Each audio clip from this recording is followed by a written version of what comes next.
síntese da aula, já que o áudio está ruim, eu vou dar uma síntese breve do material da nossa aula hoje. Nós estávamos falando sobre as formas históricas de Estado.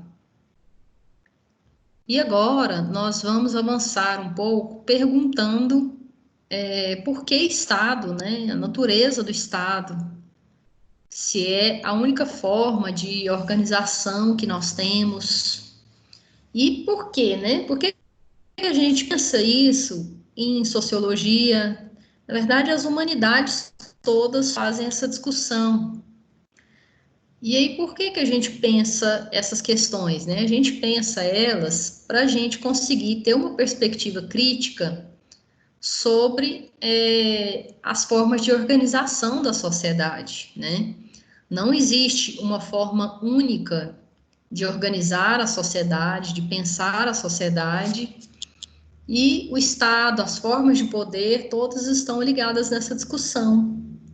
Então, a gente discute isso para a gente entender que existem várias formas de organização, várias compreensões acerca do Estado, e elas estão em disputa, né? Não existe um consenso, uma unanimidade sobre o tema. Quando a gente discutiu aí as formas históricas do Estado moderno, a gente viu, né, várias formas: Estado absolutista, liberal, nazifascista, socialista, Estado de bem-estar social, neoliberal. E essas são as únicas formas de Estado? Não, né? A gente sabe que existem outras concepções, como a comunista, por exemplo, que seria, entre aspas, né, uma ditadura da maioria. Ou existe também o anarquismo, que ele vai pensar em uma sociedade sem Estado. Existem outras também, como o que a gente chama de marxistas autogestionários, né, que é parecido com o anarquismo, mas tem as suas distinções, né? E aí todas essas compreensões, elas vão estabelecer determinadas perspectivas para a economia, determinadas perspectivas para a política e outras concepções de sociedade, né? Quando a gente pensa aí, por exemplo, né, no Estado liberal, a sociedade ela é pensada, né, como conflitos entre as classes trabalhadora e capitalista, né? Quando a gente vai pensar a sociedade do ponto de vista do estado de bem-estar social, a gente já vai pensar uma sociedade do ponto de vista da ampliação dos direitos sociais e do consumo de bens. Então, são, como que eu posso dizer, preocupações diferentes, né, que vão ser estabelecidas. E a gente relembra a nossa homenagem, né, aos vencedores do QUIZ, que a gente fez sobre formas de Estado, na aula da semana, sem ser na passada, na outra, né? A gente, pensando aí a sociedade, como eu disse, nós estamos falando sobre Estado, né? Ao mesmo tempo que o Estado se revela necessário, né, para a sociedade atual, ele é também foco dessas contradições, problemas de diversas ordens. Na contemporaneidade, por exemplo, as disputas pelo poder estatal entre as classes sociais, pelos grupos de diferentes partidos políticos, né, está sempre vigente aí essas disputas para a gente. E é importante a gente pensar que quando a gente discute Estado, quando a gente discute política, nós não estamos fazendo uma discussão de disputa de torcida, né? É importante a gente pensar que isso tudo nos afeta, né? Que nenhum partido político, por exemplo, é homogêneo, ou que nenhum partido político é detentor da verdade. Assim como, se a gente pensar, se a gente for, eu falo que essa discussão que a gente está fazendo aqui agora é pensar mais a raiz da questão, né? Por que existe Estado? O Estado é realmente necessário, né? Então, preocupados com essas teorias que possam explicar o Estado e suas transformações, os cientistas sociais fazem um balanço histórico, né, sobre essa questão e se perguntam que tipo de Estado existia há 100 anos aqui no Brasil, na Europa, na América do Norte, na África, na Ásia. O Terborn, que é um cientista político, ele vai dizer que em quase todos os países tínhamos, né, aparatos estatais oligárquicos, sem participação da maioria da população, dos trabalhadores. As mulheres estavam excluídas dos direitos políticos em todos os países independentes do mundo.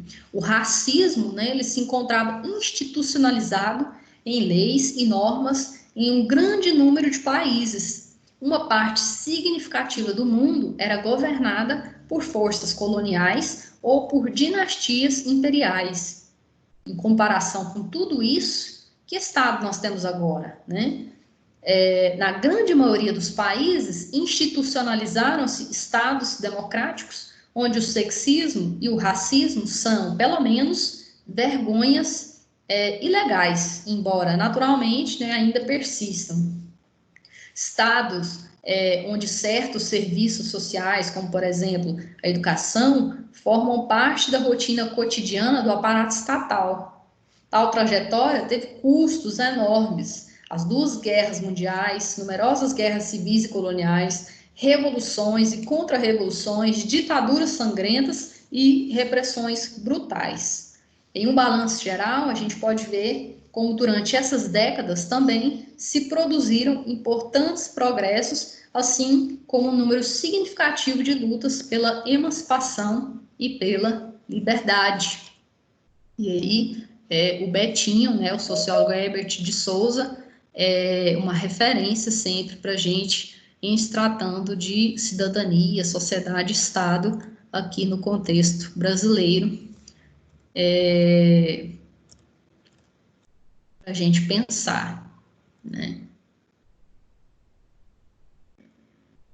E aí, lembramos, né, a gente pode lembrar que, além dessa centralização da administração da coisa pública, um dos aspectos do desenvolvimento do Estado moderno é o seu vínculo mais característico com a democracia, né? Um regime político em que o poder é legítimo por se originar do povo e se apoiar nele, independentemente da forma e do conteúdo que o Estado possa assumir historicamente. Trata-se de uma instituição social arraigada, distinta do conceito de governo, né?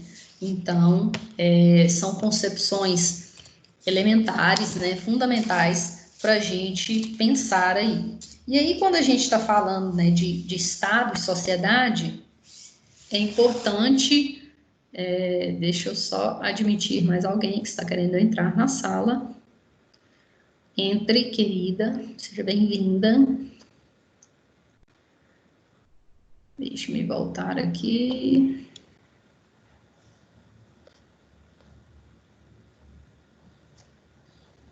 Só um momento. Então, né, como eu estava dizendo, quando a gente fala de Estado, a gente percebe, né, que existe a ideia de um contrato social. Desde a Idade Moderna, né, o exercício do poder político legítimo é considerado em nossa sociedade uma atividade própria do Estado. Um dos primeiros estudiosos, né, que vai pensar essa formação do Estado, e que nós já vimos nas aulas anteriores, foi o Nicolau Maquiavel, que acompanhou atentamente a centralização política que ocorria em outras partes da Europa, com base em análises de fatos de sua época e de outros países. O Maquiavel buscou orientar aquele que pudesse unificar as cidades italianas em um Estado, a fim de que não permanecessem vulneráveis aos exércitos de outras nações. Embora aconselhe ao soberano que se faça temido pelos governados, inclusive com o uso da força, o Maquiavel adverte que ele não pode ser odiado. Vê-se, então, desde essa época, a ideia de que, para aceitar a dominação, a sociedade precisa considerá-la legítima, né? Então, hoje, pode-se afirmar, e uma referência interessante, vocês sabem que eu gosto de sugerir filmes e séries, E sempre quando eu assisto a série House of Cards, eu penso no Maquiavel. Então, quem gosta de séries aí, quiser dar uma olhada lá, é interessante você pensar, né, as formas de legitimação desse poder, e essa série é muito boa para pensar isso. Então, hoje pode-se afirmar, né, que o Estado tem como função o quê? Assegurar, por meio de políticas públicas, certas condições de vida que a sociedade considera necessária para a população. Não há, apesar disso, né, unanimidade, como eu já disse, quanto ao papel dessa instituição social, tampouco quanto às interpretações teóricas a respeito dela. O que é contrato social, né? Para os contratualistas, o contrato social é o que marca a transição do estado de natureza para um contexto de sociedade, através de um pacto com um Estado. Contudo, né, os principais autores dessa corrente teórica possuem percepções bastante distintas do que significa humano em estado de natureza, de como ocorre a transição para a sociedade civil e de que forma se dará a atuação dos envolvidos nesse processo. E aí, o primeiro autor, né, desses nomeados contratualistas é o Thomas Hobbes. Para ele, o projeto de humanidade é pautado em disputas, né? Isso porque o ser humano em estado de natureza é o que? Individualista, beligerante, né? Pelo excesso de liberdade, com medo que causa medo. Dessa forma, ele visualiza o contrato social como um diálogo que envolve a contradição de ideias entre o humano conflituoso, como fruto do meio em que nasceu, e o poder em mudar esse meio. E aí, uma obra que é referência, né, do Thomas Hobbes é o Leviatã, que fazia referência ao monstro marinho da mitologia fenícia. E aí, façam, né, um mapa mental, quando vocês forem fazer o mapa mental no caderno de vocês, para vocês terem ali suas referências de estudo, anotem lá, né, que o Thomas Hobbes, ele vai dizer que o homem, ele é fruto desse meio, né, desse meio social, né, é o que ele pensava nesse contexto aí. E aí, exatamente por enxergar nesse contexto de liberdade como algo que torna o ser humano violento, Hobbes acredita no Estado como órgão único que detém o poder político sem dividi-lo. No estado de natureza, o ser humano está em uma condição que ele nomeia de guerra de todos contra todos. É a frase que sintetiza a ideia do Thomas Hobbes sobre o homem em sociedade, né? Pensando aí esse contrato social, guerra de todos contra todos. E um outro autor, né, que é referência quando a gente vai pensar nesse tema, é o John Locke, que possui lentes mais positivas no que se refere ao indivíduo em estado de natureza, né?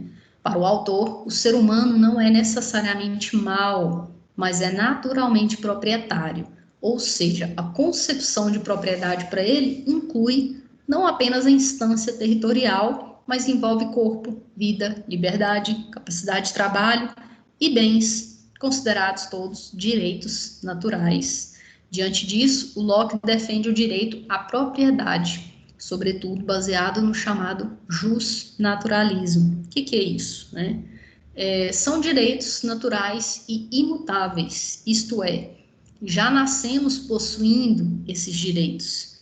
A nossa capacidade de trabalho, por exemplo, é um direito natural, né? Nós não precisamos autorização para isso, né? Então, a distinção que a gente pode fazer aí é que, diferente de Hobbes, o Locke acredita ser essencial um Estado dividido e a garantia da desobediência civil, isto é, de a população possuir direito de rebelião. Os pensadores estão aí pensando os direitos, os limites, os deveres das pessoas, né, convivendo em sociedade. Né? O nosso foco aqui é conseguir rastrear essas percepções originais da ciência política. Professora, foi daí que surgiu aquelas frases que o homem não nasceu mal, foi a sociedade que corrompeu ele? E isso mesmo, são eles que vão originar essas ideias aí. E elas estão vigentes, né, plenamente vigentes até hoje. E aí, um outro autor, né, que é referência, é o Rousseau. O Rousseau, sempre quando a gente fala em educação e em democracia, eles são autores, ele é um autor citado, lembrado, porque ele traz essas ideias aí originais, né? De acordo com ele, no estado de natureza há harmonia e abundância, pelo fato de haver igualdade, liberdade e de o humano se configurar como um ser coletivo, o qual realiza decisões de forma conjunta, né? Isso significa que são seres que decidem objetivando o bem comum. Então, ele visualiza o contrato social como um processo. Que tipo de processo? Processo que ele nomeia pacto de restituição coletiva, que é o quê? Seria um nome para definir a transição do estado de natureza para a sociedade civil.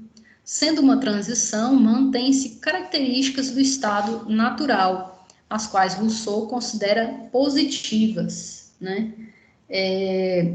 Se o Locke considerava a propriedade privada um direito natural, para o Rousseau era justamente a origem dessa desigualdade e da corrupção moral. A sociedade civil instaurada com a invenção da propriedade seria uma degeneração do estado de natureza, no qual os seres humanos eram bons, livres e felizes. Então, para o Rousseau, os indivíduos só recuperariam as qualidades perdidas quando a sociedade civil se transformasse em sociedade política, na qual a vontade geral do povo seria soberana, ou seja, né, na qual as leis e regras a serem seguidas emanassem do próprio povo. Então, não existe contrato social, né, na visão, são autores aí que vão fazer contraposição a essas ideias, o David Hume e o Norberto Bobbio. São autores que são fundamentais para a gente pensar aí, autores que fazem contraposição, né, a essas ideias. O David Hume, né, nascido na Escócia, para ele, diferente do que acreditava o Locke, o consentimento e o acordo para o estabelecimento do Estado não necessariamente garante a legitimidade dele. Por quê? Porque ele compreende a formação de uma sociedade política como um passo que vem depois da sociedade civil e que recai sobre determinados interesses coletivos. Como assim? Né? Quão complexo é o entendimento da estrutura política? Se a gente olhar para o contexto brasileiro, anapolino, a gente vai perceber o que? Movimentos de disputa, né? Movimentos distintos desejos para a sociedade, né? E aí é exatamente o que o Hume está falando, né?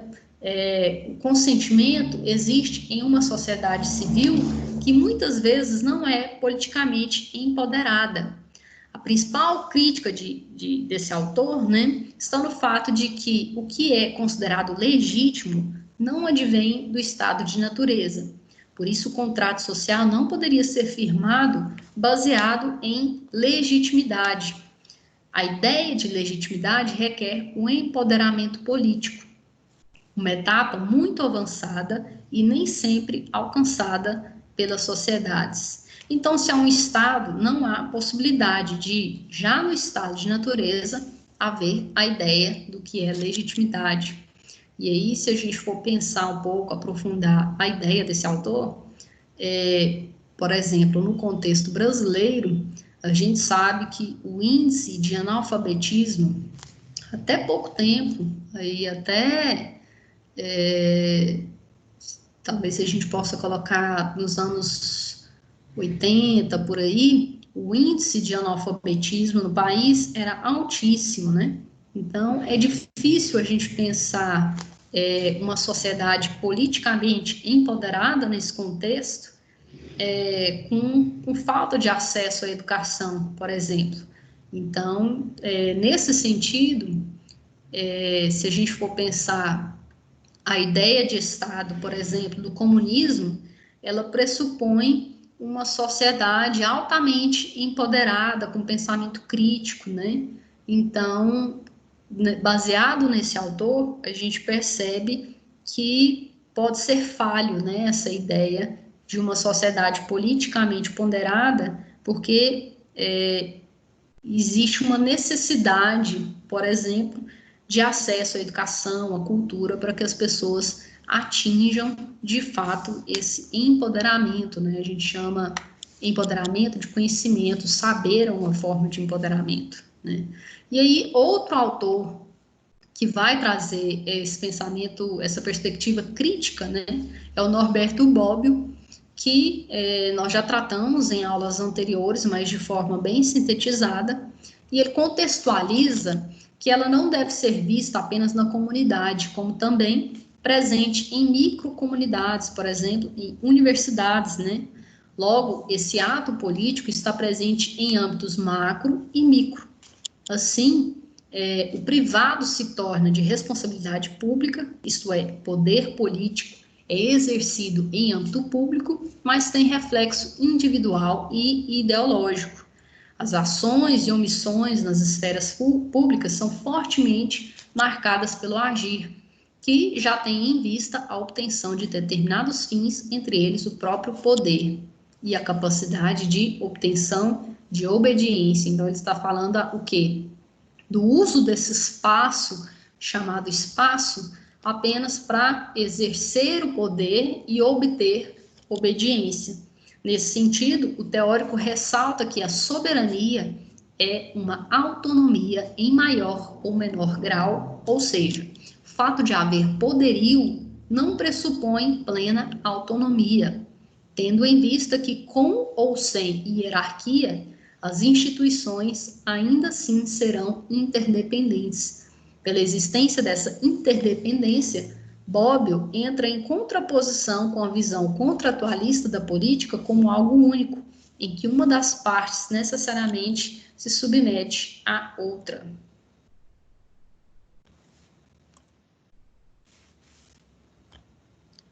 E aí, deixa eu dar uma olhada no horário. E aí, finalizando, né, nós não conseguimos concluir nessa aula, mas finalizando aí, existe um legado contratualista da política contemporânea, né? O entendimento de Hobbes é essencial para se pensar o absolutismo. Além disso, os preceitos de Locke influenciaram o liberalismo. E, por fim, o Rousseau é de extrema relevância, como eu já havia dito, para a gente pensar aí as questões democráticas, observações de caráter social. Quando a gente fala de educação também, ele é sempre muito citado. E aí existem, né, interpretações sobre a natureza desse Estado, distintas, né, autores como Marx, o Engels, o Weber, o Gramsci, Althusser, Poulanças, Yanni, vão pensar aí essa natureza desse Estado. São autores aí que vão acrescer a ideia desses filósofos clássicos, e a gente encerra por aqui, que não vai dar tempo, mas posteriormente eu vou colocar lá na plataforma educacional essa síntese que eu elaborei, os slides, e atividade para vocês. Caso tenham dúvidas, envie mensagem lá na plataforma educacional que eu respondo para vocês. Se tiverem dificuldades com a atividade também, podem me enviar por e-mail ou deixar mensagem lá na plataforma. Tudo bem?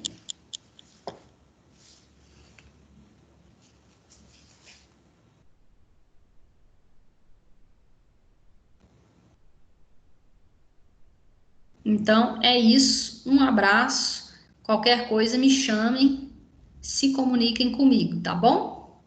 Um abraço para vocês. Até a próxima aula.